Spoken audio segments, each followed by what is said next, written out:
The glass hit the floor, a sound so sharp it cut through the laughter. Every head turned toward the trembling waiter, and Michael Ross, real estate mogul, millionaire, man who'd never been told no, glared with disgust. "Do you have any idea what that wine costs?" he sneered. The waiter only bowed his head and whispered, "I'm sorry, sir." But what Michael didn't know was that the man he just humiliated wasn't a waiter at all, at least not tonight. Before we go deeper, let us know in the comments where you're watching from. And if you believe in karma, hit that like button and subscribe so you never miss what happens next. Michael Ross, 45, was the kind of man who measured worth in champagne brands and square footage.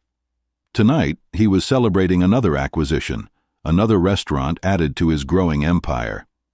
The place was called Marceline's, a quiet, fine dining gem where anonymity was part of the luxury. The staff moved with silent precision, their smiles as polished as the crystal glasses. One of them, a man named Eli, had joined the floor that very week. Polite, soft-spoken, almost invisible. And yet, something about him made people pause. He didn't move like a waiter. He moved like someone who had once owned the room. Dinner turned into a display of arrogance. Michael snapped his fingers, mocked the servers, and bragged about deals no one asked about. When Eli accidentally poured wine too close to the glass's edge, Michael sighed loudly. "You people really don't know service anymore," he said. Eli only smiled faintly. "We try our best, sir." The other guests shifted uncomfortably, sensing a quiet dignity in Eli that Michael didn't see, or refused to. But behind that calm, there was recognition. A flicker. As if Eli knew exactly who Michael was, and what he had done. Years earlier, before the suits and headlines, Michael's company had bought out a struggling family restaurant, one Eli's father built from nothing. The deal left them with nothing. Eli left town soon after, swearing he'd never let pride dictate his worth. But fate, strange as it is, brought him back to this city, and into the dining room of the very man who'd taken everything. Yet this wasn't revenge. Eli wasn't here for payback. He was here for something far more powerful: closure. Years earlier, before the suits and headlines, Michael's company had bought out a struggling family restaurant. One Eli's father built from nothing. The deal left them with nothing. Eli left town soon after, swearing he'd never let pride dictate his worth.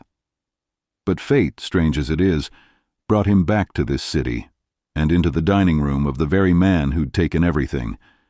Yet this wasn't revenge. Eli wasn't here for payback. He was here for something far more powerful: closure. Michael stammered. You own this place?" Eli nodded.